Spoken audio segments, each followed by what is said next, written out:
ರೋಶಿನಿ ಹತ್ರ ಪ್ರೀತಿಯಿಂದ ನಗ್ತಾ ಮಾತಾಡ್ತಾ ಇದ್ದ ಅವನಿಗೆ ಆಚೆ ಯಾರೋ ಬಾಗ್ಲು ತಡ್ದ ಹಾಗೆ ಶಬ್ದ ಕೇಳ್ತು. ತಕ್ಷಣ ಎದ್ದು ರೋಶಿನಿಯನ್ನ ನಿಶಬ್ದವಾಗಿರುವಂತೆ ಸನ್ನೆ ಮಾಡಿ ತನ್ನ ಕೋಟ್ ಜೇಬ್ನಲ್ಲಿದ್ದ ಗನ್ ತಗೊಂಡು ಕೆಳಗೆ ಹೋದ. ಅದನ್ನ ನೋಡಿದ ರೋಶಿನಿ ಭಯಪಟ್ಲು. ಅವನು ಮಹಡಿ ಮೆಟ್ಟಲುಗಳಿಂದ ನಿಶಬ್ದವಾಗಿ ಇಳಿದು ಬಾಗಿಲ ಹತ್ರ ಔತ್ಕೊಂಡು ನಿಂತ. ಪಕ್ಕದಲ್ಲಿ ಇದ್ದ ಕಿಟಕಿಯ ಪರದೆಯನ್ನ ಸ್ವಲ್ಪ ಸರಿಸಿ ಆಚೆ ಎಣಕ್ ನೋಡ್ದ.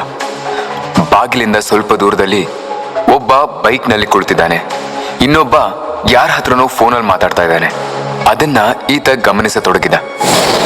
ಇಲ್ಲ ಆಚೆ ಗೇಟ್ ಮುಚ್ಚಿದೆ, ಮನೆ ಪೂರ್ತಿ ಕತ್ಲಾಗಿದೆ, ಮನೇಲಿ ಯಾರು ಇಲ್ಲ ಅಂತ ಕಾಣಿಸುತ್ತೆ, ಅವನಿಲ್ಲಿರೋಕ್ ಚಾನ್ಸೇ ಇಲ್ಲ ಅಂತ ನನ್ಗನ್ನಿಸ್ತಾ ಇದೆ ಅಂತ ಹೇಳಿ ಓಕೆ ಅಂತ ಮಾತನಾಡಿ ಫೋನ್ ಕಟ್ ಮಾಡಿದ ಆತ ಬೈಕ್ನಲ್ಲಿ ಕೂತ್ಕೊಂಡ. ಬೈಕ್ ಹೊರಡ್ತು. ಅದನ್ನ ನೋಡಿದ ಇವನು ಗಡಿಬಿಡಿಲಿ ಮೇಲ್ ಬಂದ. ತನ್ನ ಫೋನ್ ತೆಗೆದು ನಂಬರ್ ಡಯಲ್ ಮಾಡಿ ಕಿವಿಯಲ್ಲಿ ಇಟ್ಕೊಂಡ. ರೋಶಿನಿ ಮನ್ಸಲ್ಲೇ ಇವರಿಗೆ ಬೇರೆ ಏನೋ ಸಮಸ್ಯೆ ಇರೋ ಹಾಗೆ ಕಾಣಿಸ್ತಿದ್ಯಲ್ಲ ಅಂತ ಯೋಚಿಸಿದ್ಲು. ಅದೇ ಸಮಯಕ್ಕೆ ಫೋನ್ ಕಿವಿಯಲ್ಲಿ ಇಟ್ಕೊಂಡಿದ್ದ ಅವನಿಗೆ ಆ ಕಡೆಯಿಂದ ರಿಷಿ ಧ್ವನಿ ಕೇಳಿಸ್ತು. ಹಲೋ, ಏನೋ ಈ ಟೈಮಲ್ಲಿ ಫೋನ್ ಮಾಡಿದ್ಯಾ, ಏನಾದರೂ ಪ್ರಾಬ್ಲಮ್ಮಾ ಅಂತ ಕೇಳ್ದ. ಅದಕ್ಕೆ ಇವನು ನಿನ್ನ ಫೋನ್ನ ಬೇರೆ ಯಾರು ಟ್ರೇಸ್ ಮಾಡೋಕ್ಕಾಗದೇ ಇರೋ ರೀತಿ ಇಟ್ಕೊಂಡಿದ್ಯಾ ಅಲ್ವಾ ಅಂತ ಕೇಳ್ದ.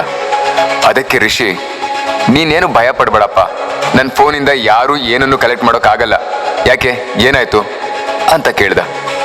ಅದಕ್ಕೆ ಇವನು, ನಾನು ಈ ವಿಲ್ಲಾಗ್ ಬಂದಾಗಿಂದ ನಿನ್ನೊಬ್ಬನಿಗೆ ಮಾತ್ರ ಫೋನ್ ಮಾಡಿದ್ದೆ, ನೋಡಿದ್ರೆ ನನ್ನನ್ನು ಹೊಡ್ಕೊಂಡು ಇಲ್ಲಿಗೂ ಇಬ್ರು ಬಂದಿದ್ರು ಅಂತ ಹೇಳ್ದ. ತಕ್ಷಣ ರಿಷಿ ಯೋಚಿಸ್ತಾ, ನೀನು ಆ ರೋಶಿನಿ ಜೊತೆ ಪ್ರೈವೇಟ್ ಆಗಿರೋದ್ರಿಂದ ಡಿಸ್ಟರ್ಬ್ ಮಾಡೋದು ಬೇಡ ಅಂತ ನಿನ್ನ ಬಾಡಿ ಗಾರ್ಡ್ಸ್ನ ರಿಲೀವ್ ಮಾಡಿ ಅಂತ ಹೇಳಿದ್ದೆ. ಬಂದವರು ಬೇರೆ ಯಾವುದೋ ಕ್ಯಾಲ್ಕುಲೇಷನಲ್ಲಿ ನಿನ್ನ ಹುಡ್ಕೊಂಡು ಬಂದಿರಬಹುದು. ನೀನೇನು ತಲೆ ಕೆಡಿಸ್ಕೋಬೇಡ, ಅದೇನು ಅಂತ ನಾನು ಚೆಕ್ ಮಾಡಿ ನಿನಗೆ ನಾಳೆ ಹೇಳ್ತೀನಿ. ನನಗೆ ತಿಳಿದಿರೋ ಹಾಗೆ ನಿನ್ನ ಶತ್ರುಗಳನ್ನ ಕಂಡು ಹಿಡಿಯೋವರೆಗೂ ನೀನು ಆ ವಿಲ್ಲಾದಲ್ಲಿರೋದೇ ಸೇಫ್. ಹಗಲೊತ್ತಲ್ಲಿ ನಮ್ಮ ಗಾರ್ಡ್ಸ್ ಆಚೆಯಿಂದ ಗೇಟ್ ಕ್ಲೋಸ್ ಮಾಡ್ತಾರೆ. ನೀನು ಎಲ್ಲಾದರೂ ಆಚೆ ಹೋಗ್ಬೇಕು ಅಂದರೆ ಆಚೆ ಬರ್ಬೇಕಾದ್ರೆ ಹೆಲ್ಮೆಟ್ ಹಾಕೊಂಡು ಬಾ. ಅವ್ರು ನಿನ್ನನ್ನು 2 ಕಿಲೋಮೀಟರ್ ಆಚೆ ನಿಂತಿರೋ ನಿನ್ನ ಕಾರ್ ಹತ್ರ ಬಿಡ್ತಾರೆ. ನೀನು ಮತ್ತೆ ಎಲ್ಲಿಗಾದರೂ ಹೋಗ್ಬೇಕಂದ್ರೆ ಇದೇ ರೀತಿ ಮಾಡು. So don't worry, I will take care of that. ಆರಾಮಾಗಿ ಮಲ್ಕೋ, ಗುಡ್ ನೈಟ್ ಅಂತ ಹೇಳ್ದ. ತಕ್ಷಣ ಇವನು ಫೋನ್ ಕಟ್ ಮಾಡಿ ಸದ್ದಿಲ್ಲದೆ ಬಂದು ರೋಶಿನಿಯ ಪಕ್ಕ ಮಲಗಿದ. ಕಣ್ಮುಚ್ಚದೆ ಮಲಗಿದ್ದ ರೋಶಿನಿ ಅವನನ್ನ ಏನೂ ಕೇಳಲಿಲ್ಲ. ಅವನು ರೋಶಿನಿ ತಲೆನ ಸವರ್ದ. ತಕ್ಷಣ ರೋಶಿನಿ ಮೆಲ್ಲ ಧ್ವನಿಯಲ್ಲಿ, ತುಂಬಾ ಡಿಸ್ಟರ್ಬ್ ಆಗಿದ್ದೀರಾ, ಏನಾದ್ರೂ ಸಮಸ್ಯೆ ಆಗಿದ್ಯಾ ಅಂತ ಕೇಳಿದ್ಲು.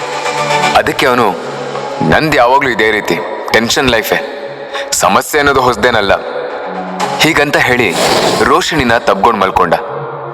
ಮತ್ತೆ ಆತ ಮೆಲ್ಲ ಧ್ವನಿಯಲ್ಲಿ ರೋಶಿನಿ ಹತ್ರ, ನೀನ್ ಭಯಪಟ್ಯಾ ಅಂತ ಕೇಳ್ದ. ಅದಕ್ಕೆ ರೋಶಿನಿ, ಇಲ್ಲ, ಆ ರೀತಿ ಎಲ್ಲ ಏನಿಲ್ಲ ಅಂತ ಹೇಳಿದ್ಲು. ಅದಕ್ಕೆ ಅವನು, ನಿನ್ನ ಸದ್ಯದ ಪರಿಸ್ಥಿತಿಗೆ ಒಂದು ಕವಿತೆ ಹೇಳ ಅಂತ ಕೇಳ್ದ. ತಕ್ಷಣ ರೋಶಿನಿ, ನೀವು ಕವಿತೆ ಎಲ್ಲ ಬರೀತೀರಾ ಅಂತ ಕೇಳಿದ್ಲು. ಅದಕ್ಕೆ ಅವನು, ಬರೆಯಲ್ಲ, ಯಾವಾಗಾದ್ರೂ ನಿನ್ ಜೊತೆ ಇರ್ಬೇಕಾದ್ರೆ ನಡೆದಿರೋ ಘಟನೆಗಳನ್ನ ನೆನೆಸ್ಕೊಂಡ್ರೆ ಅದೇ ಕವಿತೆಯಾಗಿ ಮನ್ಸಲ್ಲಿ ಬರುತ್ತೆ. ಅದನ್ನ ನನಗೆ ನಾನೇ ಹೇಳ್ಕೊತೀನಿ. ಈಗ ಕವಿತೆ ನೆನ್ಪಾಯ್ತು, ಹೇಳ ಅಂತ ಕೇಳ್ದ. ಅದಕ್ಕೆ ರೋಶಿನಿ, ಹೇಳಿ ಅಂತ ಹೇಳಿದ್ಲು. ಅವನು ತಕ್ಷಣ, ನನಗೋಸ್ಕರ ಹುಟ್ಟಿರೋ ದೇವತೆಯನ್ನ ಸ್ವಲ್ಪ ತಡವಾಗಿ ಕಂಡ್ಕೊಂಡೆ. ಇನ್ಮೇಲೆ ಯಾವುದೇ ಕಾರಣಕ್ಕೂ ಅವಳನ್ನ ಕಳ್ಕೊಳ್ಳಾರೆ, ಕೈ ಬಿಡ್ಲಾರೆ ಅಂತ ಹೇಳ್ದ. ಇದನ್ನ ಕೇಳಿ ರೋಶಿನಿಗೆ ಸ್ವಲ್ಪ ಸಂಕೋಚ ಆಯ್ತು.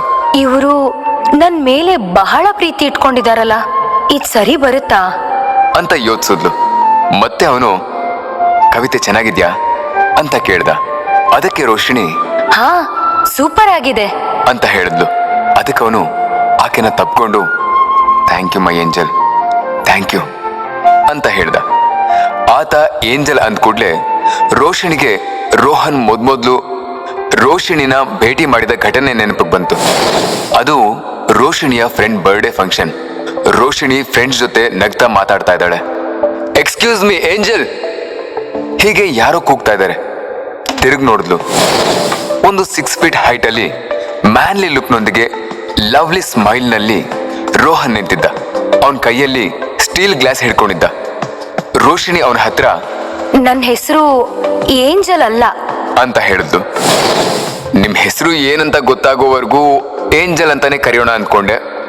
ದೇವರಿಗೆ 2 ಚೀಟಿ ಹಾಕಿ ನೋಡ್ದೆ. ಏಂಜಲ್ ಅಂತ ಕರಿ ಅಂತ ಆ ದೇವರು ಉತ್ತರ ಕೊಟ್ಟ. ಅದಕ್ಕೆ ಆ ರೀತಿ ಕರೆದೆ. ಇಲ್ಲಿ ನೋಡಿ ಮೇಡಮ್ ಅಂತ ಅವನ ಕೈಲಿದ್ದ 2 ಚೀಟಿಗಳನ್ನ ತೋರಿಸ್ದ.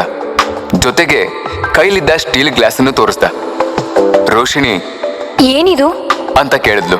ಅದಕ್ಕೆ ಆತ, ಪಂಕ್ತಿಲ್ ನೀವು ಊಟ ಮಾಡುವಾಗ ಪಾಯಸವನ್ನ ಇಷ್ಟಪಟ್ಟು ಕುಡಿಯೋದನ್ನ ನೋಡಿದೆ. ಅದನ್ನ ಮತ್ತೆ ಇನ್ನೊಂದು ಸ್ವಲ್ಪ ನಿಮ್ಗೆ ಕೊಡೋಣ ಅಂತ ಅನ್ನಿಸ್ತು. ಅದಕ್ಕೆ ಸ್ಟೀಲ್ ಗ್ಲಾಸ್ ಹಾಕೊಂಡು ಬಂದೆ. ಇದನ್ನ ನೀವು ಕುಡಿದ್ರೆ ನಾನು ತುಂಬಾ ಸಂತೋಷ ಪಡ್ತೀನಿ ಅಂದ ಆತ. ಗ್ಲಾಸ್ ನೀಡಿದ ತಕ್ಷಣ ರೋಶಿನಿ ಥ್ಯಾಂಕ್ಸ್, ನನಗ್ ಬೇಡ.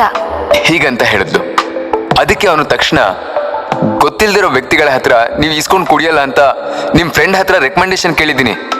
ಪೂರ್ಣಿಮಾ ಪೂರ್ಣಿಮಾ ಪೂರ್ಣಿಮಾ ಅಂತ ಅವಳ ಫ್ರೆಂಡ್ನ ಕೂಗಿ ಅವಳ ಮೂಲಕ ಆ ಹಾಲಿನ ಪಾಯಸನ ಅವಳಿಗೆ ಕುಡಿಸಿ ಪರಿಚಯವಾದ ರೋಹನ್ ಈಗ ಈತ ಹೇಳಿದ ಏಂಜಲ್ ಅನ್ನೋ ಪದದಿಂದ ಅವಳಿಗೆ ನೆನಪಿಗೆ ಬಂದ.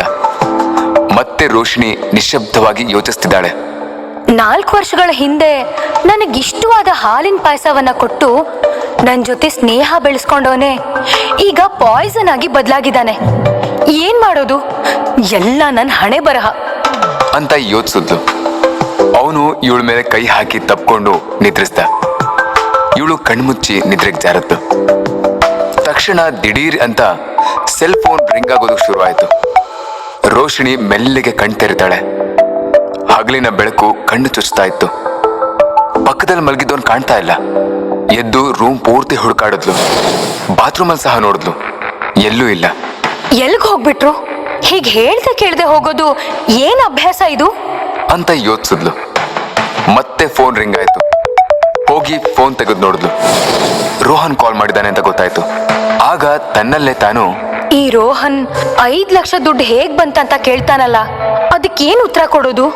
ರೋಶಿನಿಯನ್ನ ಉಪಯೋಗಿಸ್ಕೊಂಡೋನು ತಿರುಗ್ ಬರ್ತಾನ ಇಲ್ವಾ?